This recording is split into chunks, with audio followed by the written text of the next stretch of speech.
lugar para você aproveitar os bons momentos da vida.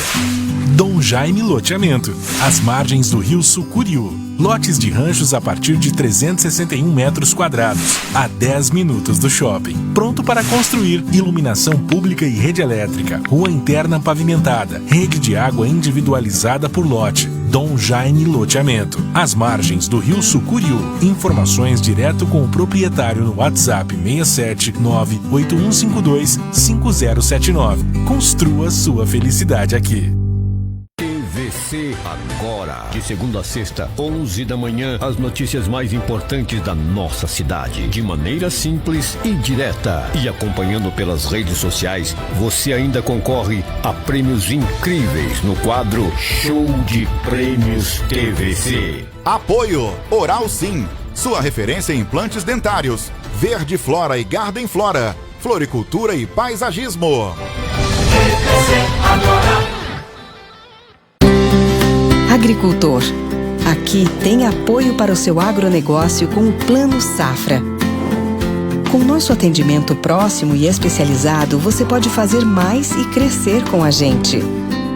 Juntos vamos encontrar as melhores soluções para o custeio do ciclo produtivo das suas atividades agropecuárias, investir e inovar na sua capacidade de produção, ampliar suas atividades e reduzir custos. Facilitar a conservação da sua produção para comercializar nas melhores condições de mercado. Aprimorar a industrialização dos seus produtos, adquirindo maquinário, infraestrutura, insumos e muito mais. Os recursos já estão disponíveis para você aproveitar. Conte conosco e faça mais com o Plano Safra. Fale com o seu gerente. Sicredi, gente que coopera, cresce. Começa agora pela Cultura FM e TVC HD, RCN Negócios, com André Milton. Bom dia a todos, esse é o nosso RCN Negócios, pela TVC HD e pela Cultura FM. Hoje nós estamos recebendo o Marco Garcia de Souza, nosso Marco Garcia, grande amigo, o Marco, que é de uma família de praticamente pessoas que ajudaram a fazer a cidade chegar onde é. Três Lagoas ser o que ser, nasceu praticamente na pecuária, é produtor rural, é gestor na área de cria, recria e engorda de pecuária de corte, foi secretário de desenvolvimento de Três Lagoas, foi presidente do Sindicato Rural. Marco, obrigado pela presença, é um prazer, obrigado pelo convite também, obrigado por ter aceito o convite de estar aqui com a gente. Muito obrigado, André, é um prazer, acho que a iniciativa do Grupo RCN com o RCN Negócios só vem engrandecer esse processo de crescimento da cidade. Nós estamos numa fase difícil de mundo, de Brasil, né, por causa da pandemia. Três Lagoas sempre foi referência em crescimento econômico e eu acho que esse programa vem reforçar que ela continue nessa tendência, né? Marco, vamos começar então na tua praia, vamos falar de agronegócio, começar por isso e falar da pecuária de corte, né? A pecuária de corte que tem uma importância para o nosso estado e para nossa cidade também, apesar da diminuição do nosso rebanho, a gente vai falar um pouco disso. Pecuária de corte que hoje, pelo que eu vi, representa aí quase algo perto de 10% de toda a nossa riqueza, do nosso PIB no Brasil. Mato Grosso do Sul tem o quarto maior rebanho do estado. E Três Lagoas chegou a ter um dos grandes rebanhos do país e depois de 25 anos praticamente a gente reduziu isso à metade, né? O que eu quero perguntar para você, principalmente por conta das florestas, né? Marco, quem que ficou na pecuária? Qual que é o perfil desse pecuarista e quais foram as dificuldades para aqueles que deixaram a atividade? A gente tem que lembrar, né, que a pecuária em nossa região começou não há muito tempo, década de 70, era uma região de cerrado onde não se tinham desenvolvido forrageiras, o capim que as pessoas falam, para desenvolver em regiões como essa, de cerrado, de solo fraco. Então isso veio a partir da década de 70, desenvolvimento através da Embrapa, importando essas gramíneas da África. A pecuária, então, nós estamos falando aí de 40 anos para cá, né? Mas nesse processo de 40 anos, ela expandiu a sua área por toda a região, assim como o Brasil, mas faltou a tecnologia nesse início de produção, que levou a muita degradação com o passar dos anos. Após 30, 40 anos, esse solo ele foi ficando mais fraco, foi necessitando de mais investimento. E aí, junto com isso, veio mudanças econômicas que trouxeram um desafio muito maior para o pecuarista, que tinha, no tempo da inflação, um ganho adicional pelo seu produto estava sendo valorizado muito a campo, né? Então, você soma esses dois fatores, houve aí uma migração para novas culturas, principalmente na nossa região, o eucalipto, que pegou esse tipo de produtor, que não conseguiu se atualizar, que não conseguiu ter uma renda viável do seu negócio e viu no arrendamento ou na parceria com as empresas de celulose essa oportunidade de manter uma renda sem se desfazer do seu patrimônio, sua terra, e com isso essa redução, como você citou, dos últimos 15 anos para cá, se intensificou muito. Nós tínhamos mais de 1 milhão de cabeças, hoje temos em torno de 600 mil cabeças. Ainda somos um grande rebanho, mas já como você também falou, nós fomos líder. Mas eu acredito que, respondendo a tua pergunta, o produtor que ficou é aquele que soube reconhecer essas dificuldades, passar a usar a tecnologia, passar a viver mais intensamente o seu negócio, os custos, controlar os custos, buscar dentro da margem pequena que tem a pecuária a sua rentabilidade e está insistindo no seu negócio. Aquele que não conseguiu obter esse êxito, houve a oportunidade de migrar para outras culturas, principalmente eucalipto. Então, nós estamos falando então da diminuição da capacidade de investimento com o passar do tempo, decorrente da perda da própria rentabilidade do negócio.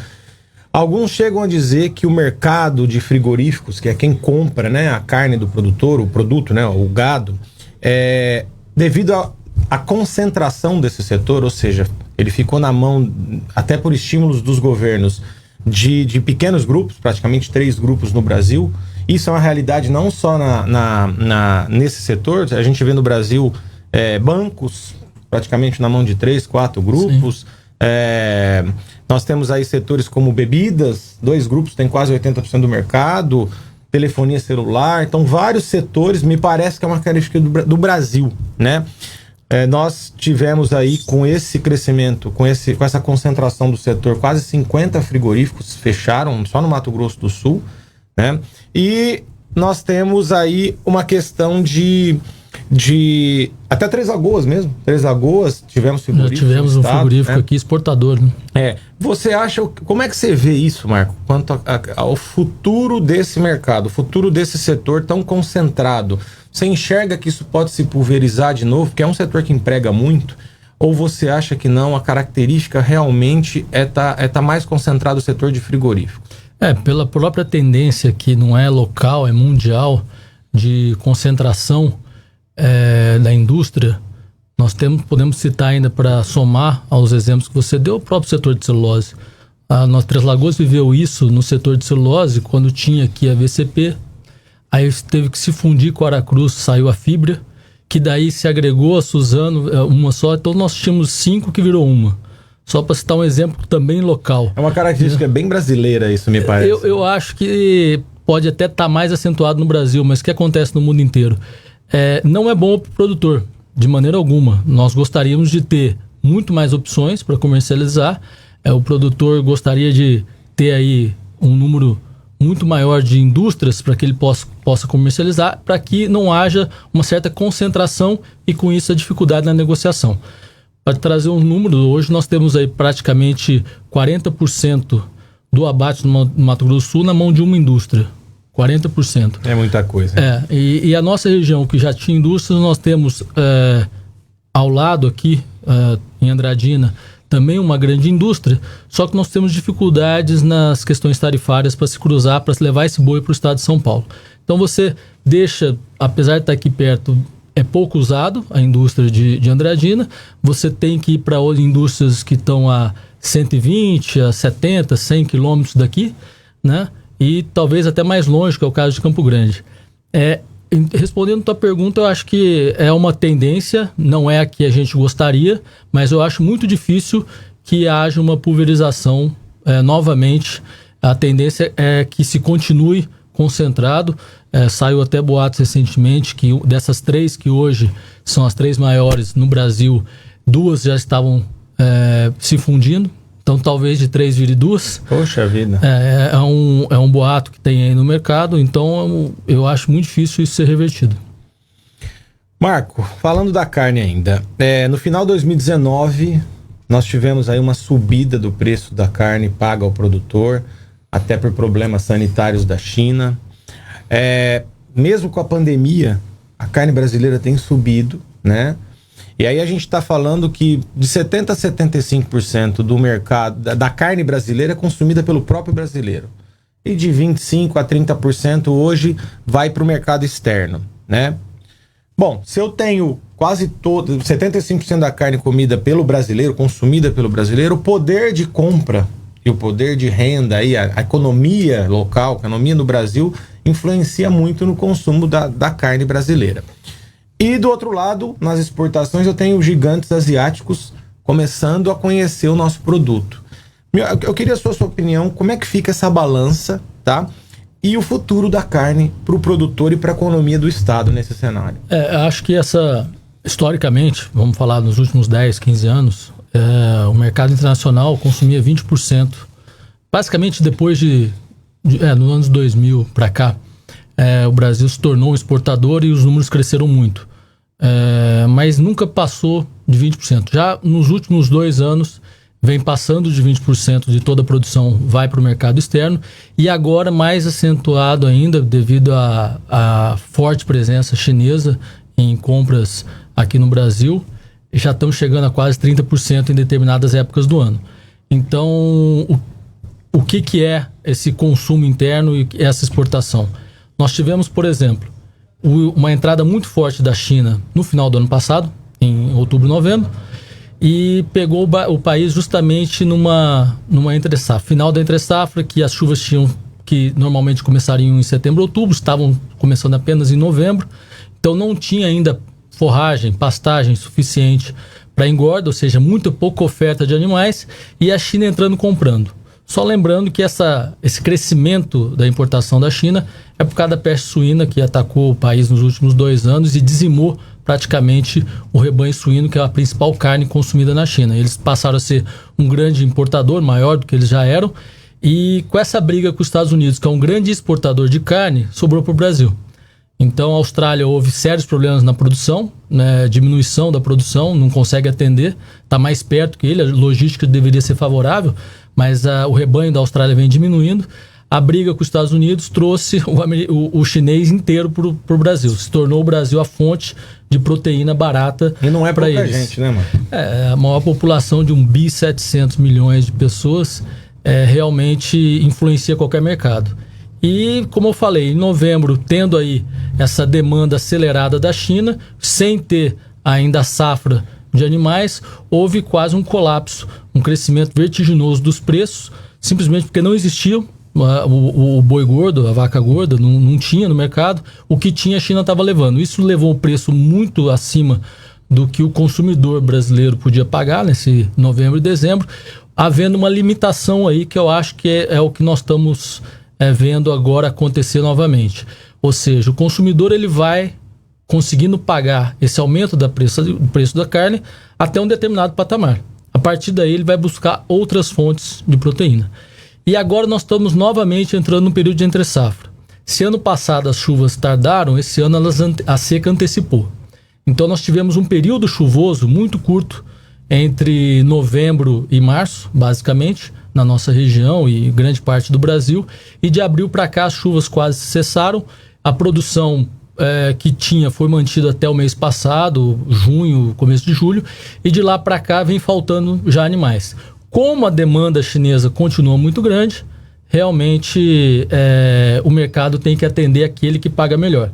Os preços estão elevados, o produtor está sendo beneficiado com essa alta, mas, como eu disse, tem um teto. A partir daí, o consumidor tem a opção da carne de frango, da carne de porco, até do ovo, limitando a subida desse preço. Isso, historicamente, é o que acontece. Não somos nós que vamos determinar qual que é esse patamar. É o próprio consumidor deixando de comprar uma carne que para ele se tornou mais cara e indo para outra fonte de proteína. Certo, vamos falar um pouquinho de celulose, né? A celulose é outro grande produto, hoje talvez o principal produto nessa migração desse ciclo, né? E o nosso estado e principalmente a nossa cidade já depende bastante desse produto, né? A gente vê aí em alguns lugares que dependem muito de um produto, por exemplo, como o petróleo, e aí a queda abrupta do preço do petróleo faz com que algumas arrecadações caiam, Rio de Janeiro, Espírito Santo, e aí isso acaba refletindo em investimentos na cidade, como asfalto, saneamento, né? Perfeito. Eu já ouvi você falar que você, inclusive, que já falou que o pecuarista ou o produtor rural não pode colocar todos os ovos na mesma cesta, né? Você, inclusive, que já começou a se aventurar um pouco no ramo de florestas, tem participado de alguns debates. Como é que você vê a posição da celulose hoje, né? E o futuro dela aí, pra gente pensar, talvez ela que hoje carrega boa parte na economia, né? Como é que tá a celulose e como é que você acha que ela vai caminhar no futuro? Eu acho que o Mato Grosso do Sul, as pessoas às vezes ficam preocupadas com as chamadas monoculturas, né? Então, vai tudo virar eucalipto, cresceu muito, vai tomar conta de tudo. Mas o eucalipto ainda tem uma área muito inferior às áreas de pastagem. E pensar que antes do eucalipto não era tudo pastagem. Então, quer dizer, enquanto era tudo pastagem, ninguém estava incomodado com a monocultura. Essa área passa a ser dividida com a celulose e todo mundo fica preocupado com o excesso de florestas de eucalipto. Elas ainda não impactam se você comparar com áreas de pastagens. Realmente, nós tivemos crescimento não só das florestas, mas em outras regiões que não de Três Lagoas, da agricultura se expandindo ano a ano no Mato Grosso do Sul. Tivemos também, alguns anos atrás, o período da cana, que também se expandiu bastante no Mato Grosso do Sul. Isso tudo é uma diversificação. Falando do produtor em si, sem dúvida nenhuma, ele ficar dependendo de uma atividade, seja ela qual for, não é só aquele que tem a sua única propriedade arrendada ou em parceria com uma indústria de celulose, seja aquele que tem só a pecuária, ele fica susceptível a essa variação de mercado. Ela pode acontecer, por exemplo, na carne nós tivemos aquele problema da carne fraca, quem dependia da pecuária sofreu muito, não conseguiu, pela primeira vez na história, a ter liquidez. A pecuária sempre foi forte em liquidez, poder comercializar a hora que quiser o seu produto. Ou seja, se eu precisar de dinheiro na hora, eu vendo o gado e tenho dinheiro rápido. Até o boi magro você vende, tem um interessado que vai engordar esse boi. Durante aquele período, aqueles meses da operação carne fraca, nós passamos pela primeira vez da falta dessa liquidez. O mercado não sabia mais o que fazer. Então é um risco para a pessoa que depende só da pecuária. E a floresta não é diferente. O mercado é crescente no mundo todo. Países que não utilizavam tanto papel no passado, e aí principalmente nós estamos falando do papel higiênico, coisa que pra gente é básica pro brasileiro, para outras culturas como China, Índia, isso ainda está sendo levado a parte da população, e grande parte da população. E são os dois maiores mercados consumidores do mundo, né? As duas maiores populações. Elas estão aumentando o seu consumo de papel higiênico, que é um dos produtos finais dessa celulose que é produzida. Então você vê uma expansão muito grande. Olhando para esse cenário, você não fica com tanto medo de investir a longo prazo. Uma floresta sempre é longo prazo. Um contrato nunca é menos que 15 anos. Uma floresta você não corta menos que 6, 7 anos. Então são contratos de longo prazo. Mas você tem um pouco mais de segurança quando você olha esses cenários de crescimento de consumo no mundo. Mas quando você puder e tiver condição de diversificar e não ficar dependendo de uma só atividade, sempre vai ser muito positivo. Mas aproveitando esse gancho da diversificação, nós tivemos um grande ciclo, então, da pecuária. Nós agora passamos por um ciclo de florestas, né? A gente conversou com o Mário Celso na semana passada e ele mesmo deu a opinião de que o Brasil ainda engatinha na irrigação, em tecnologia para outras questões. Nós temos os grãos aí pressionando aí para crescer, porque o Brasil tem uma safra recorde atrás de safra recorde de soja, por exemplo.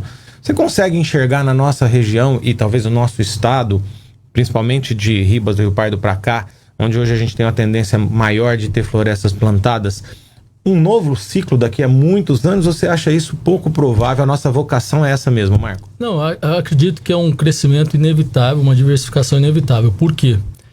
Quem falava há 30 anos atrás em soja no Cerrado era chamado de louco, né? Hoje a principal produção de soja do país é no Cerrado.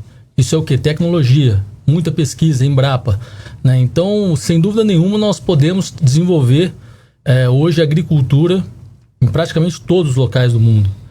Algumas vão ter um custo maior, e isso é o que determina a implantação daquela cultura numa determinada região. Por exemplo, Três Lagoas vai exigir um investimento maior para se ter agricultura aqui. Mas, em compensação, nós temos a base, que é terra, relevo e água. Água através dos rios, como você falou, irrigação.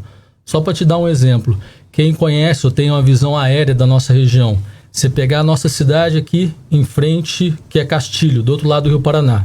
Você pega Ilha Solteira, do estado de São Paulo, e você olha do lado do Mato Grosso do Sul, Três Lagoas e Selvíria. As duas cidades, uma de frente para a outra.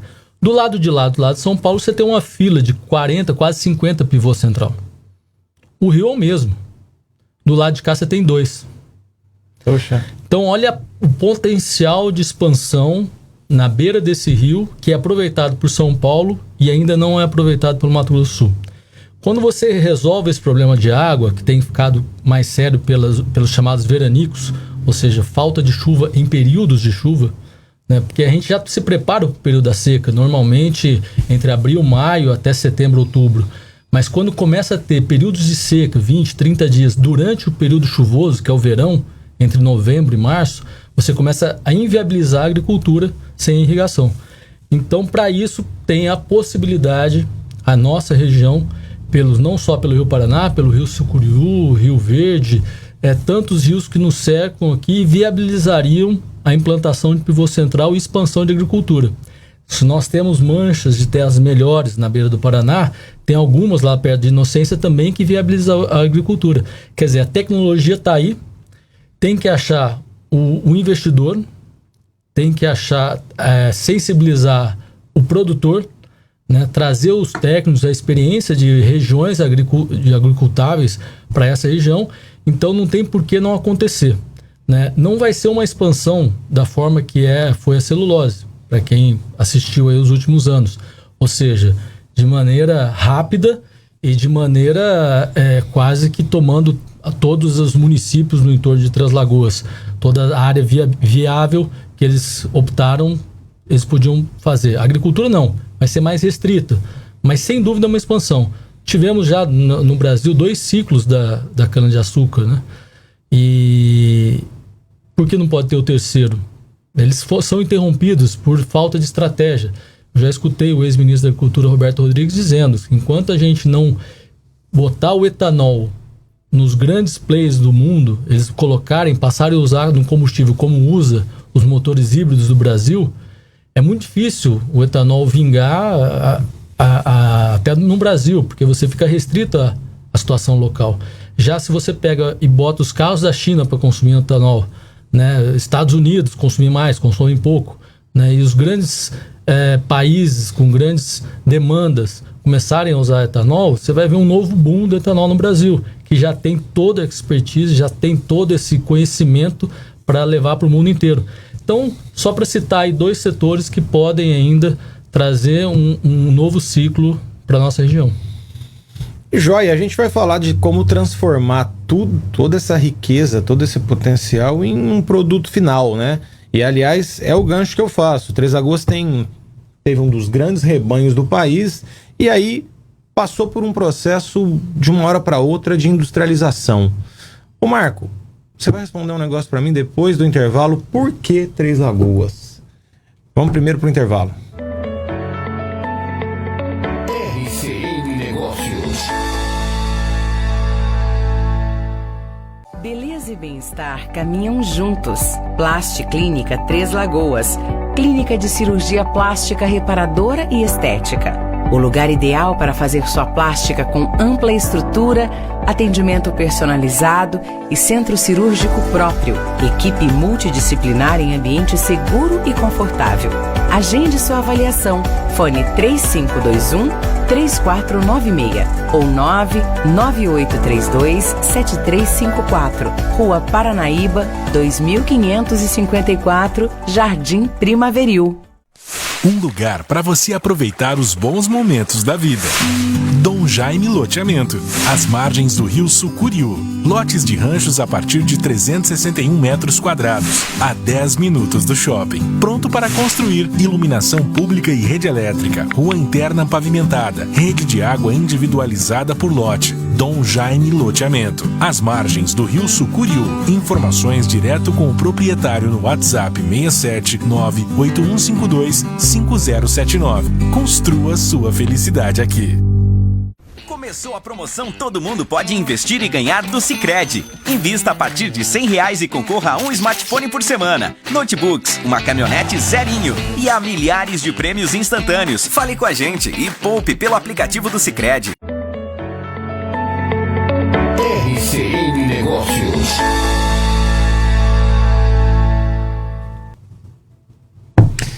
Marco, estamos de volta. Então, a pergunta que eu fiz para você é exatamente essa mudança da pecuária de uma hora para outra para uma cidade, um polo industrial. Tanto lugar que tem acontecido isso, mas Três Lagoas foi uma velocidade muito grande. Por que Três Lagoas, Marco? A estratégia de industrialização no Mato Grosso do Sul, feita por governadores anteriores, visava a industrialização, como você disse, do Estado. Então, para isso, você cria os incentivos, leis de incentivos e demais formas que você possa incentivar as indústrias virem para cá. Por que isso é necessário? Porque senão elas vão ficar perto do mercado consumidor. Elas vão se concentrar todas no litoral, principalmente São Paulo, Rio, Curitiba. Elas vão estar onde estão os grandes mercados consumidores. Não tem para que ela gastar essa logística de produzir lá no interior, principalmente produtos industrializados, para vir para cá. Então, para isso, os governos, não só no Mato Grosso do Sul, mas pelo país, criam as leis de incentivo. E nesse sentido, quando o Mato Grosso do Sul fez isso, as indústrias começaram a olhar as cidades que tinham essa melhor logística. Então, Três Lagoas é a grande porta do estado, mas também a principal saída na porta do estado de São Paulo, com uma pista dupla que leva até o Porto de Santos. Isso aí fez com que eles olhassem mais para Três Lagoas e optassem mais por Três Lagoas, sem dúvida nenhuma. E aí, vendo essa oportunidade, o município também criou as suas leis de incentivo. Aí entra a questão de doação de área, isenção de alguns tributos, para que essas indústrias viessem para cá. E qual que é o intuito disso? Gerar empregos, trazer uma mão de obra qualificada, se preparar para uma qualificação de mão de obra até feita aqui mesmo, né? Trazer o crescimento e desenvolvimento do município. Então, o intuito, tanto do governo como prefeitos anteriores, era isso. Era você trazer emprego e crescimento, que seria desenvolvimento para a região. E Três Lagoas foi a bola escolhida pelas principais indústrias que vieram para o Mato Grosso do Sul. Bom, você já falou então que essa política de benefícios fiscais foi talvez o fator determinante. Óbvio que nós tivemos outros fatores, mas a política de benefícios, que alguns chamam até de competitividade fiscal, o secretário Jaime Verru, que gosta de usar essa palavra, foi a grande mola propulsora para isso. Bom, mas nós estamos no meio de uma reforma tributária e nós estamos ouvindo hoje do nosso atual chefe da economia, né? É uma possibilidade desses benefícios ou extinguirem ou serem rediscutidos. É um momento até perigoso para nós, né? E aí nós temos dificuldade de atrair novos setores sem a política de benefício fiscal, tá? Mas nós temos uma grande matéria-prima aqui hoje, que é as florestas plantadas e a celulose, né? Com potencial para atrair indústrias de móveis, indústria de construção civil, papel, né? Muitas coisas, produtos fábricas que utilizem a própria celulose, porque ela não serve só para papel. Agregar valor, né? Agregar valor, né? Manutenção de equipamentos pesados nas paradas das fábricas, quantos serviços são feitos fora daqui? E serviço diz que é o segundo estágio desse desenvolvimento, né? Você chegar a ter uma cidade com um volume muito grande de serviços, você melhora a qualidade de vida e arrecadação e desenvolvimento da população, né? A minha pergunta é nesse sentido. Talvez fortalecer a busca dessa cadeia crescer em volta dessa nossa grande matéria-prima hoje, atual, que é a madeira, é uma das soluções, Marco? Sem dúvida é o nosso desafio. Eu acho que é um passo automático, A partir do momento que você atraiu a indústria, que as suas estratégias de atração de investimento deu certo, você passa a ter o segundo desafio, que é qualificar a sua mão de obra e tentar agregar valor nesse produto a qual você trouxe a indústria para cá. E acho que Três Lagoas tem já enfrentado esse desafio, o Estado como um todo, né, com os investimentos na área de educação técnica, principalmente, tem enfrentado isso há bastante tempo, tem evoluído muito, mas é um processo lento. Eu acredito que qualificação de mão de obra e diversificação de atividades envolve questões culturais, né, que é o mais difícil de você transpor, e envolve muita educação, principalmente formação técnica. Para se ter uma boa formação técnica, você tem que ter a educação básica. Então, acho que o caminho seria você continuar focado em oferecer uma mão de obra qualificada, que mesmo com a perda dos incentivos, a indústria se sinta ainda atraída a permanecer no município.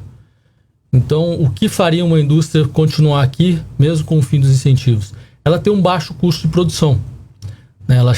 A matéria-prima dela chegar aqui barato e ela poder gerar, ter um produto sem alto custo comparado com outros centros, porque, por exemplo, os salários nos grandes centros são maiores. A mão de obra de Três Lagoas sempre reclamou disso. Aqui paga-se um salário muito baixo na indústria comparado com São Paulo, comparado com outros grandes centros. Aí você fala, mas o que determina salário é a produção, é a produtividade, né? Então não se paga salário porque eu gosto mais de A ou B, mas se A produz o dobro que B, como é que eles vão receber a mesma coisa? Nós temos visto que algumas regiões, alguns polos industriais, realmente eles têm uma produtividade bastante diferente, né? Até porque nós viemos ainda de uma migração dessa mão de obra pecuária. É a mudança cultural. A mudança cultural, né? E essa capacitação, ela ainda tá caminhando, né, Marco? Eu acho que o grande desafio é esse, porque você parte de uma mão de obra que não tinha experiência, não tinha o conhecimento, passou a se qualificar para isso, mas, como eu falei, é uma mudança lenta, gradativa e que a gente demora a ver, mas que tem que ser contínua. Ela não pode ser interrompida. Nós não podemos, em nenhum momento, deixar de qualificar, de formar a população para que ela tenha uma produtividade maior, consequentemente um salário maior, né? Então nós temos grandes centros de treinamentos aqui em Três Lagoas, coisa que há 10 anos atrás, 15 anos atrás, você não imaginava. Pô, vai abrir uma escola aqui. Então você tinha, por exemplo, o Senac, o Senai, o Sebrae, que fazia esse trabalho de qualificação, e chegou a empresa, eu lembro disso, eu era secretário, chegou a empresa particular para oferecer os mesmos cursos. Eu falei assim, mas por que uma pessoa vai deixar de um Senai, que tem um custo mais baixo, é feito essa qualificação, e vai pagar um particular? É porque a demanda é muito grande. Então, Três Lagoas estava numa demanda de qualificação muito grande. E aí se abriram 1, 2, 3, 4 escolas. E isso tudo é o quê? Qualificação de mão de obra. Só que é um processo que não pode ser interrompido. E é o grande desafio. Então, pensando com o olhar do investidor, ele não tendo incentivo, ele pode ir para qualquer lugar no país. Ele vai procurar o quê? Uma cidade com a melhor infraestrutura e a mão de obra qualificada, com a logística que o viabilize na sua produção. Os industriais, os empresários são muito pragmáticos nesse sentido. Eles querem números, eles querem resultado. Não é porque a cidade é bonita, porque eu gosto da cidade, que eu vou investir. Ela tem que gerar um retorno para ele. Que a pergunta que eu ia fazer por exemplo, você tem aí então políticas que são federais, né, que vão determinar aí o interesse ou não de alguém empreender, fazer uma grande indústria, etc. Você tem políticas que são estaduais, benefícios fiscais, por exemplo, e você tem também o teu município que de alguma forma pode contribuir para essa atração. Você que já esteve no poder público, Marco, o que o município pode fazer? Qual é a parte dele nessa atração? Que às vezes me parece que fica muito mais numa decisão das próprias empresas, da economia e de cenários estaduais e da União, mas que o município às vezes também pode contribuir para que a cidade escolhida seja a sua cidade. Como você falou, acho que o governo, falando do governo atual, né, que está com essa ideia de menos burocracia, né, de ideia de expansão econômica por todo o país. ele faz as mudanças a nível nacional que cabem a ele, com a aprovação do Congresso, manda as propostas e vem as leis e as mudanças a nível nacional. Os estados, que têm que ter aquela visão, como já teve no passado, para todos os municípios, né, de um crescimento por todo o estado, desenvolvimento, também vão fazer as suas leis.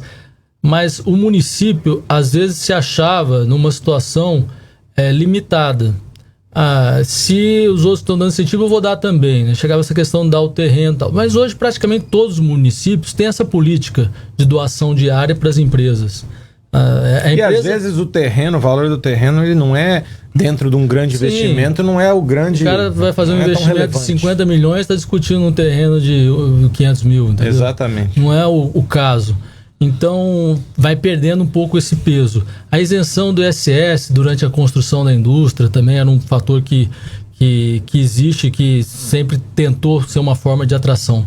Mas quando você acaba com esses incentivos ou tenta colocar numa situação de igualdade todos os municípios do país, você passa a ver que a escolha por determinado município vai em cima desses pontos. Aonde eu tenho a mão de obra mais qualificada? Aquele que eu vou gastar menos para produzir mais. Aonde eu tenho energia em abundância, Três Lagoas sai na frente disso. A gente não falou, mas sempre foi um atrativo o caso de nós termos a usina hidrelétrica, temos uma termoelétrica, temos um gasoduto. Isso aí, poucas cidades no país têm, no mesmo município, uma cidade que tenha tudo isso. E você consegue, além de dar toda essa condição, você consegue melhorar a infraestrutura da cidade. E eu acho que esse é o ponto onde a gente tem que chegar. Então o cara vai visitar uma cidade, nós temos algumas cidades de referência, sempre quando surgem discussões como essa, as pessoas falam, mas Santa Fé, uma cidadezinha aqui no interior de São Paulo, perto de Três Lagoas relativamente, é um modelo de cidade, né? Cidade turística, bonita, arrumada, organizada. Lá no Chapadão, Costa Rica, são cidades também que a agricultura cresceu muito rápido e que tinha muito dinheiro e que a cidade é estruturada e uma cidade bonita e que, de certa forma, atrai. E Três Lagoas sempre teve esse problema, que foi o desafio. A cidade muito plana, o problema de drenagem sempre foi muito grande. Também se evitava pavimentar ruas justamente por causa disso. Como é que eu vou asfaltar uma rua sem drenagem?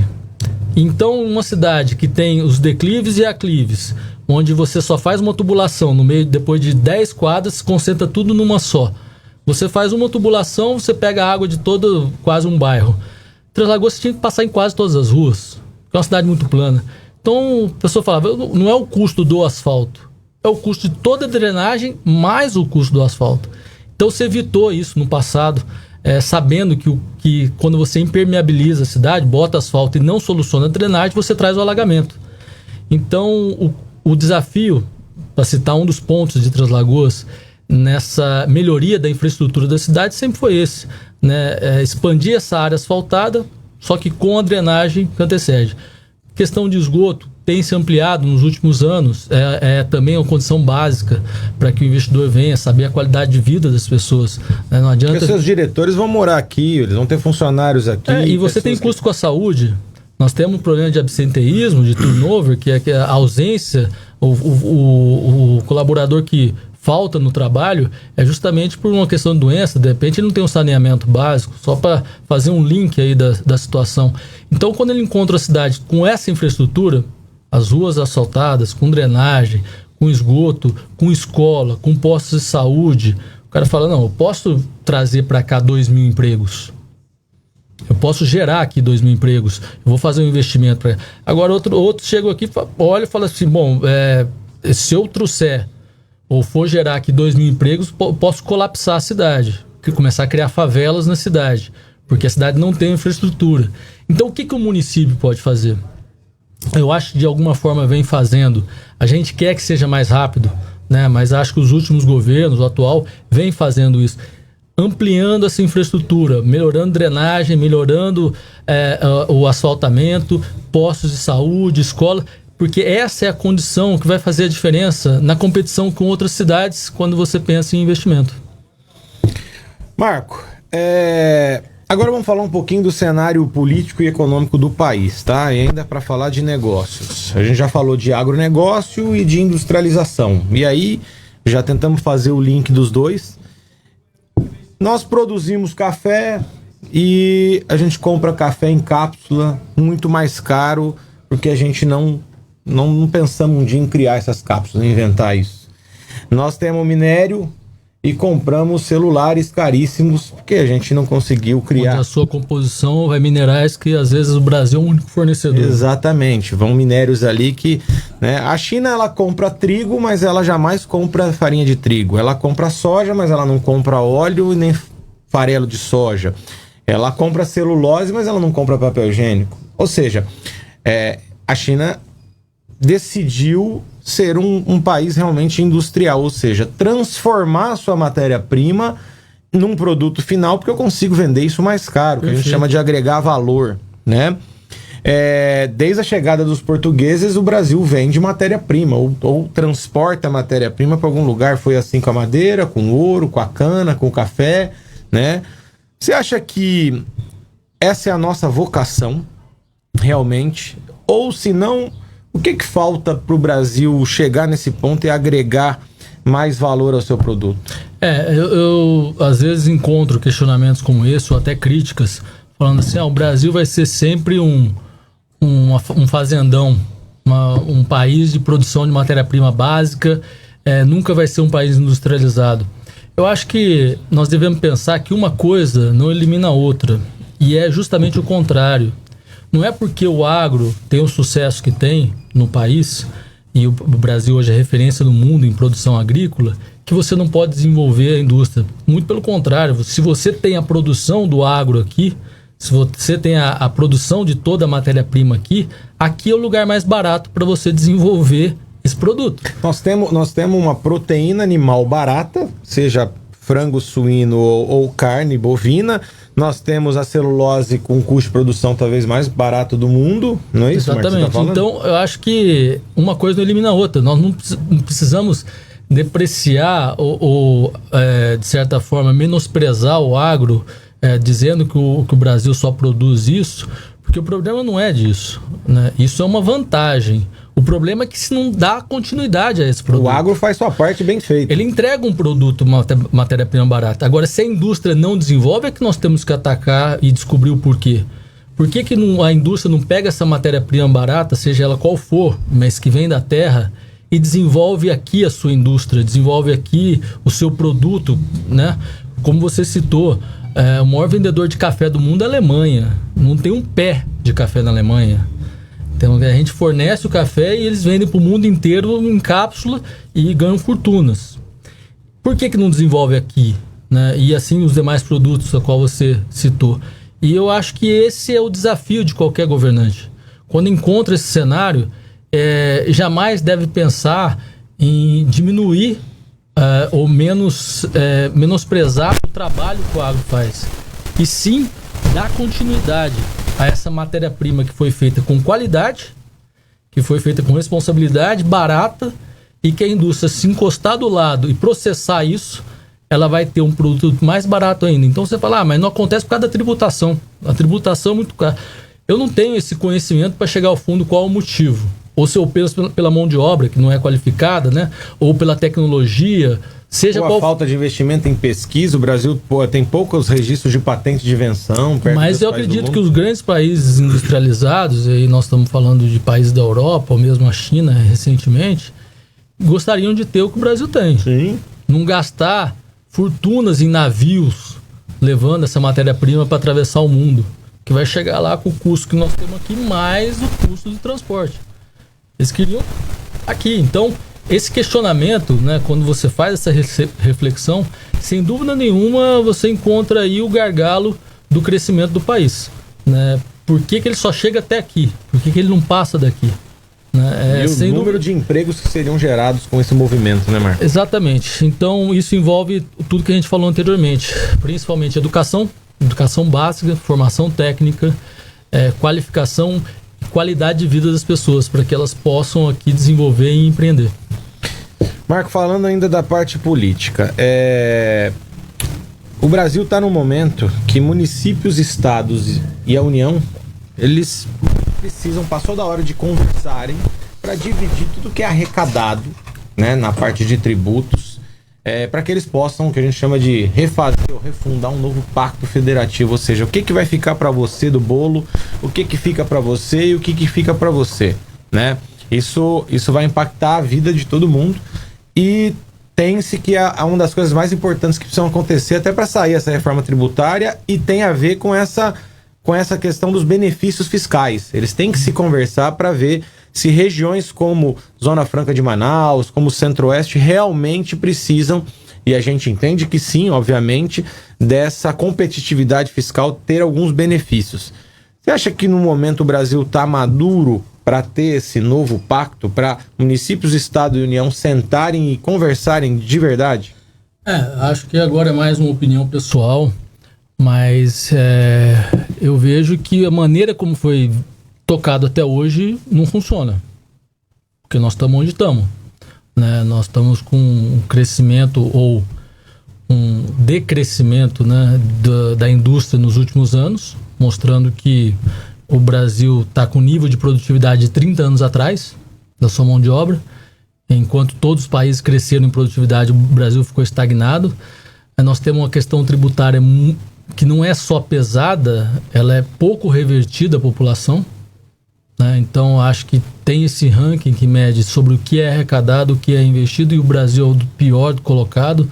Ele não só arrecada muito, mas ele repassa pouco, né? Então o custo da máquina é muito grande, é muito alto, e vai precisar ser feito algo, e aí estão lá mais de 500 deputados, 80 senadores, para que as propostas que venham do atual ministro da Economia, que já tem esse reconhecimento da sua capacidade, sejam discutidas, e independente da certeza de que vão dar certo, algo precisa ser feito, algo precisa ser mudado, algo precisa ser tentado, né? Não adianta falar, mas essa proposta é ruim, essa proposta não vai melhorar, então apresente outra. Nós não podemos continuar da forma que está. O país não vai desenvolver se as regras continuarem como estão. Esse é o principal ponto. Então aí que entra o papel dos nossos legisladores. Discutir aquela proposta. Aqueles que acreditam cegamente no economia podia pegar a proposta dele, botar embaixo do braço e falar, essa é a minha proposta e vamos fazer. Como não é unanimidade, aquilo vai cair num plenário, vai cair em discussões.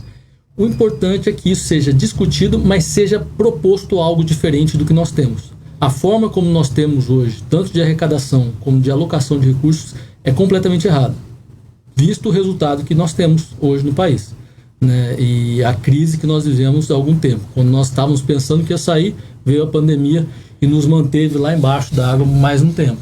Então, quando a gente quis pegar um pouquinho de fôlego, mergulha de novo. Então, vamos ver agora o que a gente vai conseguir fazer para que a gente saia com alguma mudança desse processo. Acho que você colocou muito bem.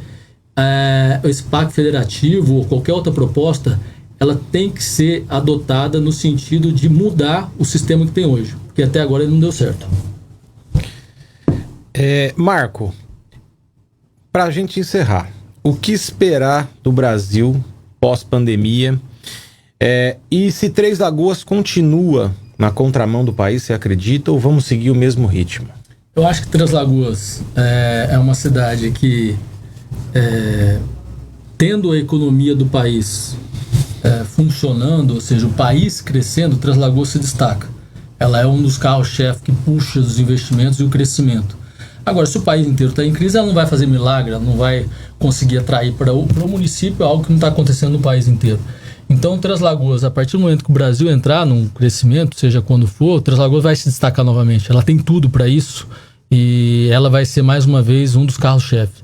Mas realmente eu não posso dizer como vai ser a economia após a pandemia, porque não depende de uma equipe econômica apenas. E é isso, acho que é a mensagem importante da gente deixar. Porque nós temos eleições esse ano na esfera municipal, daqui 2 anos na esfera federal, onde a importância dos legisladores está bem clara. Não adianta se colocar as melhores propostas se lá nós não tivermos pessoas que possam analisá-las, propô-las, as mudanças, propor algo diferente. Então, se nós tivermos num congresso pessoas que só vão seguir orientações ideológicas ou partidárias sem conhecer as propostas, dificilmente o Brasil vai conseguir evoluir. Quanto mais nós qualificarmos o nosso Congresso Nacional, não vai ser só um presidente que vai ser a importância e a sua equipe que vai determinar. Isso já está provado. Um Congresso, ele consegue frear um crescimento, como ele consegue multiplicar por 1000 um crescimento. Basta que ele trabalhe as propostas da melhor maneira. E esse está sendo o nosso desafio atual. O Brasil conseguiu mudar muito, mais de 50% do Congresso Nacional foi mudado na última eleição, e mesmo assim, as pessoas que entraram não eram as pessoas totalmente, na sua maioria, capacitadas a entender esse processo de mudança, né? São pessoas, na sua maioria das vezes, com história política, mas sem o conhecimento, sem conseguir formar equipes técnicas no seu gabinete que pudessem analisar. Isso você vê, essa influência que a velha política ainda tem sobre a maioria dos congressistas. Então, eu acredito que a renovação ela acontece esse ano a nível municipal, e procurar nomes capacitados que saibam ler um documento, interpretar, fazer uma proposta, e daqui 2 anos no Congresso Nacional. Essa mudança, as pessoas dão muita importância para o cargo do executivo, né? O prefeito, o presidente, mas nós temos cada vez mais valorizar os legisladores, os deputados, senadores, vereadores, porque eles que têm uma capacidade muito maior de transformar esse país. E vamos torcer para que esses 2 grandes projetos que nós temos na fila aqui na cidade, que é a venda da fábrica de fertilizantes da UFN3 e a outra planta de celulose, faça com que a gente possa enfrentar isso diferente do resto do país, né, Marco? Acho que são os 2 projetos que estão interrompidos. Não só o UFN3 pelos problemas da Lava Jato, e que até recentemente a tentativa de venda que não foi concluída. O dia que isso vier a acontecer, com certeza vai ser um novo boom para Três Lagoas, não só pela conclusão da fábrica, mas por tudo que ela vai agregar, das misturadoras que vem no entorno e a transformação que isso causa no município, mas também a segunda linha da Eldorado. É uma coisa que há um litígio interno dentro da empresa, onde a indefinição faz com que os investimentos não ocorram. E a definição desse litígio, que está próximo, esperamos que mês que vem ele esteja definido, e seja quem for que for tocar a empresa, com certeza ele vai iniciar a segunda linha, porque é a melhor viabilidade para a fábrica. E aí nós estamos falando de um novo investimento. Então, essas 2 coisas acontecendo, isso sim independe um pouco do resto do país. Essas coisas vão acontecer. Marco, só tenho a agradecer de você estar aqui com a gente, meu grande amigo Marco Garcia, que acrescenta bastante aí as suas opiniões e o que você pensa com tudo que você já passou e viu na cidade, tá? Muito obrigado por ter participado, e o nosso RCN Negócios fica por aqui. Sábado que vem nós vamos receber Magi de Tomé, vai falar um pouquinho também sobre o momento, sobre os seus investimentos. Até sábado que vem, ao vivo às 11 horas. Até mais. RCN Negócios. Beleza e bem-estar caminham juntos. Plast Clínica Três Lagoas. Clínica de cirurgia plástica reparadora e estética. O lugar ideal para fazer sua plástica com ampla estrutura, atendimento personalizado e centro cirúrgico próprio. Equipe multidisciplinar em ambiente seguro e confortável. Agende sua avaliação. Fone 3521-3496 ou 99832-7354. Rua Paranaíba, 2554, Jardim Primaveril. Um lugar para você aproveitar os bons momentos da vida. Dom Jaime Loteamento, às margens do rio Sucuriú. Lotes de ranchos a partir de 361 metros quadrados, a 10 minutos do shopping. Pronto para construir, iluminação pública e rede elétrica, rua interna pavimentada, rede de água individualizada por lote. Dom Jaime Loteamento, às margens do rio Sucuriú. Informações direto com o proprietário no WhatsApp 67 98152 5079. Construa sua felicidade aqui. Começou a promoção Todo Mundo Pode Investir e Ganhar do Sicredi. Invista a partir de R$100 e concorra a um smartphone por semana, notebooks, uma caminhonete zerinho e a milhares de prêmios instantâneos. Fale com a gente e poupe pelo aplicativo do Sicredi.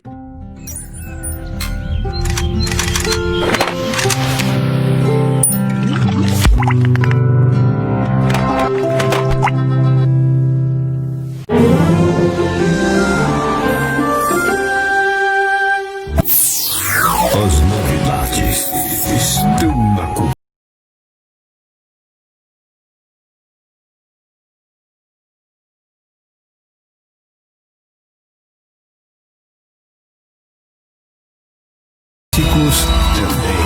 Esse amor de momento quase nunca tem tempo, é feito às trevas. Cultura FM. Aqui tem tudo pra você.